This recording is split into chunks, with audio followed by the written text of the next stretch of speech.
the day before we were starting a new show, and I was thinking, oh, thank God, this is going to be over soon. And I get this script, and they're like 5 characters. Or one of the producers who was still there, and I said, I can't do this. Brent Spiner spent decades playing the one character on television who was built never to feel frustration, irritation, or resentment. Data was an android, incapable of anger by design. And yet, at 77 years old, Spiner has openly admitted the role frustrated him more than almost anything else in his career. Not the multi-hour transformations, not the alien dialogue, something else entirely. One that had nothing to do with the show itself, and something that still happens to him decades later, every single time he leaves his house in front of total strangers without warning. A single word he still can't stand hearing. Ask Brent Spiner what actually bothers him about playing Data, and the answer isn't what most people expect. It isn't the hours in a makeup chair. It isn't the physical toll of the job. It's one word, shouted at him by strangers on the street, in restaurants, in airports, decades after Star Trek. The Next Generation went off the air. People see him, recognize his face instantly, and yell out, "Data," not his name. Not even a polite acknowledgement that they recognize the actor underneath the character. Just the character's name, shouted like a command, as if Spiner himself had somehow disappeared into the role permanently. He said he doesn't mind being recognized at all. Recognition comes with the job, and he understands that completely. What actually gets under his skin is being erased in the process, reduced to the android he played instead of being seen as the man who played him. A distinction that might sound small until you imagine strangers doing it to you every single week for close to 40 straight years. He's been fairly direct about it over the years. Spiner has said that sometimes he feels the role limited him professionally in ways he wishes it hadn't, though he's also been clear that it isn't something he had any control over once it happened. That's a strange thing to sit with for a working actor. You take a role that changes your life, makes you internationally recognizable, opens doors that would otherwise stay shut, and then discover that the very same role can quietly close other doors behind you. The ones marked, "This actor can play something other than an android." What makes this complaint interesting isn't the complaint itself. It's the contrast. Spiner never set out to become the human face of an emotionless machine forever. In 1991, while the show was still airing, he even leaned into the joke himself, releasing an album of pop standards called Old Yellow Eyes Is Back, a wink at both Data's contact lenses and Frank Sinatra's own famous comeback record. That kind of self-aware humor suggests he was never bitter about the association early on. The frustration crept in later, gradually, as the years piled up, and the character's name became the only name strangers seemed to remember. He barely wanted the part in the first place, and the story of how he actually landed the role of Data explains a lot about why the character ended up defining him so completely. The man cast almost by accident. Here's something that surprises a lot of longtime fans. Brent Spiner wasn't chasing the role of Data because he loved science fiction. By his own account, he wasn't even a particularly big fan of the original Star Trek series growing up, and he had genuine doubts that this new 1987 spin-off would last more than a season or two. He took the audition and eventually the job, mostly because it paid the bills. There was no grand childhood dream driving him toward Data. It was a working actor's decision, plain and simple, made by a man who had already spent years grinding through Broadway and off-Broadway stages, and who had reportedly driven a cab in New York City during the leaner stretches before acting paid consistently. That casting process was closer than most people realize, and Stranger 2, full of what-ifs that would have completely changed the show fans grew up with. An internal studio memo from that period, comparing candidates for every major role on the new ship, shows just how differently the whole cast could have looked. The same document that weighed Spiner for Data was also considering Wesley Snipes for the role that eventually went to LeVar Burton, and floating Yaphet Kotto as a candidate for the captain's chair that ultimately went to Patrick Stewart. For Data specifically, producers were comparing Spiner against at least 3 other actors: Mark Lindsay Chapman, Kelvin Han Yi, and an actor named Eric Menyuk, who came so close to landing the part that producers gave him a consolation prize of sorts, a recurring role as the mysterious character known as the Traveler. Also in the mix was Kevin Peter Hall, a 7'2" actor already famous for physically embodying the creature inside the Predator suit that same year. Hall was being considered for Data and for another regular role on the bridge entirely. He didn't land either part, but producers liked him enough to eventually cast him in a guest appearance a couple of seasons later. Tragically, Hall passed away in 1991 from complications related to AIDS, only a few years after that guest appearance aired. A quiet postscript to a casting process that could have gone in a completely different direction. Spiner got the part, and the character that came out of it borrowed conceptual DNA from an unexpected place. The android bishop from the film Aliens, a calm, precise, synthetic figure whose quiet competence under pressure clearly influenced how Data's creators imagined their own artificial crew member. That connection makes sense in hindsight. Both characters were built around the same basic idea, a machine designed to reassure the humans around it rather than threaten them, calm in situations where panic would be the more obvious reaction. Nobody involved in the casting process, least of all Spiner, seemed to fully grasp what they were building. What looked like just another supporting role on a reboot nobody was sure would survive, turned into one of the most demanding regular jobs in television. And the demands started showing up almost immediately in a makeup chair, long before a single line of dialogue was ever filmed. The daily transformation that wore him down. Long before Data ever said a word on screen, Brent Spiner had already spent close to 90 minutes becoming him, a transformation that took real trial and error to even design properly in the first place. Even before filming began, producers spent time experimenting with exactly what the character should look like. Early makeup tests reportedly gave Data a pinker, more human-toned skin, and the production genuinely debated giving him a more aggressive tangerine eye color before eventually settling on the pale, alabaster-leaning gold skin and the chartreuse yellow eyes that became iconic. Once that design was locked in, it became Spiner's daily reality for years, sitting still while a beige-based foundation went on his entire face, followed by a careful mix of pale and bright gold powders to create Data's signature metallic skin tone. Then came a dark wig, precisely applied sideburns, and finally, the part Spiner has said he actually dreaded the most: the yellow contact lenses that gave Data his unmistakable android stare. He's described the whole process bluntly as a nightmare, and singled out the contacts specifically as the worst piece of it. Wearing colored lenses for hours at a time, day after day, across years of production, wasn't just uncomfortable. It came with real physical consequences, including eye irritation and infections that built up over the length of the show's run. This wasn't a costume he put on once for a photo shoot. It was a daily physical routine that lasted the better part of a decade across the series and its accompanying films, repeated so many times that the toll on his eyes became an ongoing occupational hazard, rather than a one-time inconvenience. Unlike a headache or sore feet from a long shooting day, eye irritation doesn't simply disappear once you take the lenses out for the night. Repeated infections meant repeated recovery time, which meant the discomfort compounded across seasons instead of resetting between them, something audiences watching Data calmly deliver technical dialogue on screen never had any reason to suspect.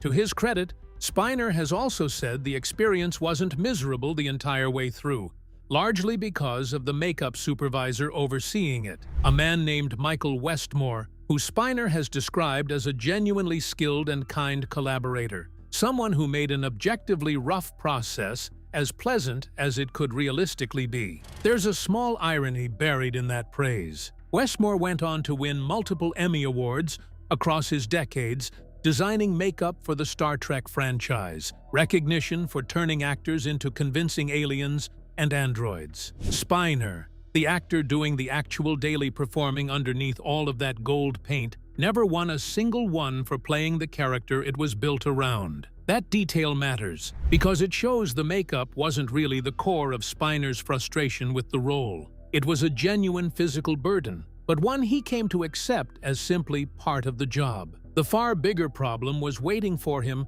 after the makeup chair, once filming actually started, and it had nothing to do with how he looked. The homework that cost him sleep. Here's the part of playing Data that almost nobody outside the production ever saw. The sheer volume of dialogue Spiner had to memorize night after night, with almost no room for error. During the show's early seasons, the cast was cranking out roughly 26 episodes a year, a brutal pace by any modern television standard, and Data consistently had some of the densest, most technical dialogue on the entire show. Across the full run of The Next Generation, Spiner would go on to appear in around 176 episodes, plus 4 feature films, which meant this same nightly grind repeated itself for the better part of a decade, before he ever got a real break from it. Part of what made Data's lines especially punishing wasn't just length, it was content. Where other characters got dialogue built around emotional reactions and natural speech patterns, Data's scripts were frequently loaded with dense technical exposition, invented scientific terminology, and long stretches of exposition explaining some new anomaly of the week. That kind of dialogue doesn't come with the same natural rhythm as ordinary conversation, which made it significantly harder to lock into memory the way an actor might absorb a more emotionally driven scene almost by feel. Spiner has talked about coming home after shooting days that stretched 16 hours or longer, and instead of collapsing into bed, opening up the next day's script with his stomach literally turning over from the pressure. He set himself an unforgiving personal rule. He wasn't allowed to go to sleep until he could recite the entire next day's dialogue out loud, from memory, perfectly, one full time through. Only then would he let himself rest, because only then could he trust himself to walk onto set the next morning and actually deliver it. He's admitted flatly that there were plenty of nights that rule cost him sleep entirely, describing it later as an unfortunate deal he'd made with himself that he now recognizes wasn't exactly healthy. The pressure eventually became visible enough behind the scenes that producers started restructuring how episodes were built, shifting toward a format where certain episodes were built to center specifically on Data, others on Picard, others on Riker, spreading the heaviest dialogue loads out, instead of stacking all of it onto one actor every single week. That adjustment helped, but it came only after Spiner had already spent a full season or two running on almost no margin for error, memorizing complicated technical dialogue under conditions that would break plenty of performers. And even after that adjustment, one single week nearly proved to be the moment his self-imposed system finally failed him completely. The night he nearly said no to the whole thing. There's one specific stretch of production Spiner has talked about that stands out from everything else. A moment where the pressure of playing Data collided head-on with his own limits as a human being, trying to memorize impossible amounts of material on an impossible schedule. He'd just wrapped an exhausting run, carrying an entire episode almost entirely on his own. The kind of week where he was working every single day, while the rest of the cast had already finished their scenes and gone home. He was relieved it was ending, looking forward to an episode that would finally center on somebody else for a change. Then the next script arrived, and it turned out to be another data-centered episode, except this one required him to play 5 separate characters within the same hour of television. He described getting genuinely anxious just looking at the pages, to the point that he called one of the show's producers, a woman named Jerry Taylor, and told her flatly that he didn't think he could pull it off. He was still finishing one grueling show and was being asked to walk straight into an even heavier one the very next day, with barely any time to even read through the material, let alone build 5 distinct characters out of it. Her response was short. She told him she had faith in him. That was essentially the entire conversation. Somehow, he did it. The episode was called Masks, and its plot required Data to essentially become a walking archive, channeling 5 entirely separate personalities from a long-dead alien civilization as their recorded consciousness took over his systems one after another, including a sun deity and a moon deity locked in their own ancient mythological conflict. Spiner has since said he mostly remembers it because of how much feedback it generated over the years, not necessarily good feedback. By his own description, some of the acting he did in that episode was some of the most over-the-top work of his career, delivered with such theatrical excess that his own castmates couldn't keep straight faces while watching him do it. Fans and critics have gone on to rank it among the more divisive hours of the entire series, a reputation Spiner himself doesn't seem to dispute. The most memorable moment came near the very end of the shoot, around 2 in the morning on a Saturday, when Spiner and Patrick Stewart were filming a scene together as 2 of those mythological figures, a sun god and a moon goddess, facing off in what was supposed to be a serious confrontation. Instead, the 2 of them simply could not stop laughing at each other long enough to finish the take, run after run, well past the point where the joke should have worn off. The crew, exhausted after an already brutal week of night shoots, was reportedly far less amused by the delay than the 2 actors were. That single week captures something important about what actually made playing Data hard. It wasn't fear of the character or dislike of the franchise. It was the sheer, grinding physical demand of the job, stacked on top of itself week after week for years. And ironically, some of Spiner's most talked about work as Data came directly out of the moments he was closest to breaking under that exact pressure. The recognition that came with a catch. For all the physical strain, Data did make Brent Spiner a genuine industry success story, at least on paper. His work in the role eventually earned him a Saturn Award for Best Supporting Actor for his performance in the film Star Trek: First Contact, a real, tangible piece of industry recognition for a character built almost entirely around restraint and subtlety rather than showy, obvious emotion. Around that same period, he also picked up a nomination in the same category for an entirely different role, playing the eccentric scientist Dr. Brackish Okun in the blockbuster film Independence Day, a part he'd go on to reprise years later in its sequel. What makes the Saturn win sting a little, in hindsight, is what never came alongside it. Across the entire run of the show and its films, Spiner didn't just play Data. He also played Data's cruel android brother Lore, Data's human-like creator, Dr. Noonien Soong,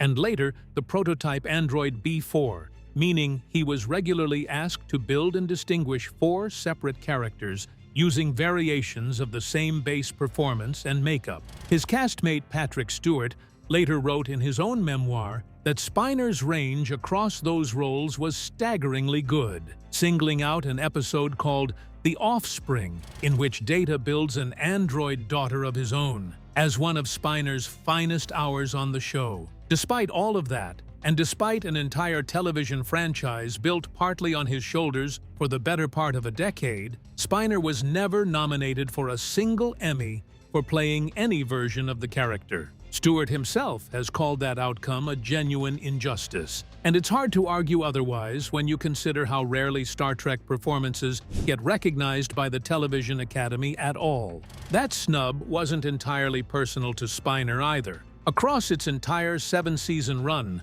The Next Generation was rarely recognized in major acting or writing categories by the Television Academy at all, earning most of its nominations in technical fields like makeup, visual effects, and sound instead. So in one sense, Spiner's lack of recognition fit a broader pattern the whole franchise dealt with for years. But that context doesn't make the specific gap any less noticeable. Here was an actor playing 4 distinct characters using variations of the same base design, praised by his own co-star decades later as delivering some of the most technically demanding performances of the entire series. And the awards conversation around him barely ever extended past a handful of genre-specific trophies like the Saturn. Spiner didn't sit still waiting for that recognition to arrive either. Even while playing Data full-time, he kept working the stage, later returning to Broadway to play John Adams in a revival of the musical 1776, a performance that earned him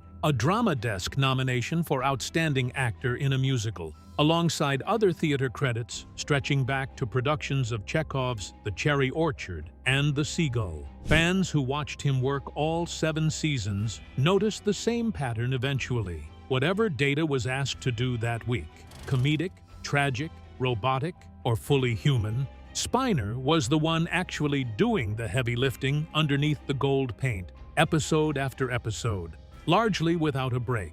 That range never fully translated into the same kind of mainstream recognition Data brought him, which is exactly the frustration Spiner has pointed to. Being brilliant as Data didn't necessarily open the door to being cast or awarded as anyone else. If anything, the more definitive his performance became, the harder it got for audiences, casting directors, and apparently even awards voters to picture him as anyone other than the android with the golden skin and the yellow eyes. This is the quieter, less dramatic version of the typecasting problem that plenty of genre actors run into. And Spiner has been candid that it applied to him too. It isn't a story about a bitter actor resenting his most famous role. It's a much more ordinary, more human tension, loving a job, being genuinely great at it, and also recognizing, years later, that the very thing that made you famous was slowly narrowing the range of parts anyone would ever offer you again. That tension eventually pushed Spiner toward a decision that had nothing to do with contracts or money, and everything to do with what an actor is supposed to do when the character he plays literally cannot grow older, while he very obviously can. Walking away from a character who couldn't age. By the time the 4th feature film built around the next generation cast, titled Nemesis, wrapped in 2002, Brent Spiner made a quiet decision that stuck for nearly 2 decades. He stepped away from Data entirely, and the story itself gave him a fitting exit to step away through. In that film, Data sacrifices himself to save the rest of the crew, transferring his memory engrams into a simpler prototype android called B4 just before the end. On screen, at least, Data was gone, and Spiner had every reason to treat that as the character's natural conclusion, rather than something he needed to reverse. The reasoning behind it wasn't about burnout from the makeup chair or exhaustion from memorizing dialogue, even though both of those had genuinely worn on him for years. It came down to something more fundamental about the character itself. Data was designed as an android who, by definition, doesn't age. He doesn't get wrinkles. He doesn't develop the same physical texture as the actor underneath the gold paint and the wig. As the years went by and Spiner visibly grew older, the gap between the actor's real face and the ageless machine he was portraying became harder to paper over convincingly with makeup alone. Continuing to squeeze into that same design, decade after decade, started to feel increasingly like an uncomfortable mismatch rather than a straightforward creative choice. So for a long stretch of time, Spiner simply didn't return to the role, even as the Star Trek franchise itself kept expanding around him into new series and new eras. It wasn't a dramatic public departure. There was no farewell tour, no big statement about walking away from Data forever. He just moved on to other projects, other characters, roles that didn't require gold paint and yellow contact lenses and didn't ask him to freeze a fictional age while his own kept moving forward. During those years away, he kept working steadily, including a long run voicing the Joker in the animated series Young Justice, a role he held from 2011 through 2022, proof that he was never short of other work, just short of reasons to put the android makeup back on. For years, that seemed like the quiet, permanent end of his time as Data. Except it wasn't permanent at all, and the way he eventually came back ended up solving the exact problem that had pushed him away in the first place. The return nobody expected and the fix that finally worked. Roughly 2 decades after Nemesis, Brent Spiner returned to Star Trek for the series Picard, stepping back into a character he had once assumed had ended for good on screen, alongside its own death scene. By his own account, the decision to come back wasn't driven by nostalgia for the makeup chair or a sudden change of heart about the physical demands of the role. It came down to something closer to fear of missing out, a pull toward being part of a story he'd helped originate, rather than watching it continue on television without him. Bringing him back also meant the writers had to explain how a character who had deliberately sacrificed himself and transferred his memories into another android entirely could plausibly return at all. The show leaned into exactly that complication rather than ignoring it. Building a storyline around those same memory engrams Data had passed along years earlier, eventually recovering and reconstructing his consciousness inside a new body built specifically for the occasion. It was a solution that used the character's own established history instead of pretending his death in Nemesis had never happened, which mattered to longtime fans who remembered exactly how that earlier film had ended. What made this return different from everything before it was how the show's writers and makeup team actually chose to handle Data's appearance. Instead of forcing Spiner, now in his 70s, back into hours of gold paint and a dark wig meant to preserve an ageless 1980s television android, the production found a clever workaround written directly into the plot itself. Data's consciousness, stored digitally after earlier events in the series, was eventually placed into a brand new synthetic body. That new body was deliberately designed to simply look like Brent Spiner actually looks in his 70s. His own gray hair, his own natural skin, no heavy gold foundation required. The only piece of the original design the production kept was the distinct chartreuse-colored contact lenses, just enough to preserve Data's unmistakable android eyes. It was a small storytelling choice with a much bigger practical effect. For the first time since the character debuted in 1987, Spiner could return to playing Data without enduring the exact physical routine he'd once described as a nightmare. The makeup chair marathon was gone. The daily contact lens strain was drastically reduced. Even the core tension that had pushed him away from the role in the first place, the discomfort of playing something that couldn't age while he obviously had, was written directly into the story instead of hidden behind cosmetics. Data himself was allowed to look older because the character's own internal logic finally permitted it. In a strange way, the very frustration that defined so much of Spiner's time playing Data across nearly 4 decades, the exhausting transformation, the punishing memorization,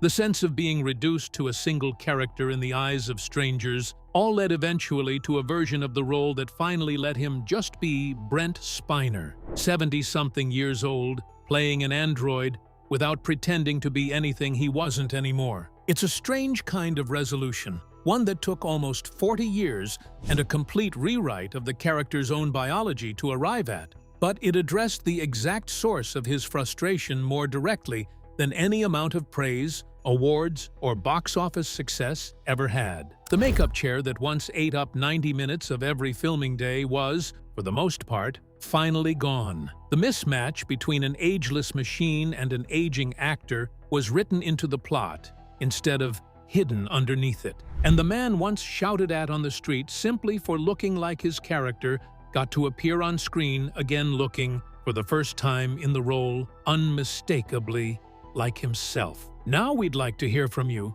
if the role that made Brent Spiner famous was also the role he says quietly limited him for decades, cost him sleep, wore down his eyes, and never earned him the industry recognition his own castmates believe he deserved. Did Data end up being the best thing that ever happened to his career? Or the role he spent almost 40 years trying to fully step out of? Share your thoughts in the comments below. If you enjoyed this unveil, smash that like button, comment, and subscribe for more untold Hollywood tales, and hit the bell so you never miss a drop. Want more? Check out another one of our videos. Thanks for watching.